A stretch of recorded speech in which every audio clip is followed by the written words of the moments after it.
মধ্যপ্রাচ্যে বড় হামলা চালানোর ছক কষছে ইসরায়েল। নেতানিয়াহু সেনাদের দিয়েছেন দিক নির্দেশনা। মোকাবেলায় সর্বোচ্চ শক্তি নিয়ে প্রস্তুত ইরান।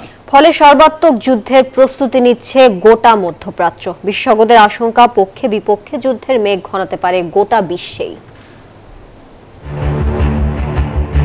ইসরায়েলের হামলা ঠেকাতে যুদ্ধের রণসাজে প্রস্তুত ইরান। সশস্ত্র মহড়া সহ চলছে সামরিক নির্দেশনা, পরমাণু সহ চলছে সশস্ত্র মহড়া। গাজা, লেবানন, সিরিয়া সহ মধ্যপ্রাচ্যের কয়েকটি দেশে চলছে ইসরায়েলের বর্বরতা। এতদিন চুপ থাকলেও এবার ফুঁসে উঠেছে সশস্ত্র গোষ্ঠীরা। এবার সীমান্ত এলাকাতেও প্রতিরোধ গড়তে সব রসদ মজুত করেছে তারা। লক্ষ্য করা হচ্ছে ইসরায়েলের সামরিক বহর। ইসরায়েলের একের পর এক আঘাতেও দমে যায়নি হামাস। নতুন করে হামলার জন্য দিয়েছে বার্তা। ইসরায়েলকে নিশ্চিহ্ন করতে শুধু সময়ের ব্যাপার বলে হুঙ্কার ছেড়েছে এই হামাস নেতা। এদিকে মধ্যপ্রাচ্যের 4 দেশে একযোগে চলছে ইসরায়েলের হামলা।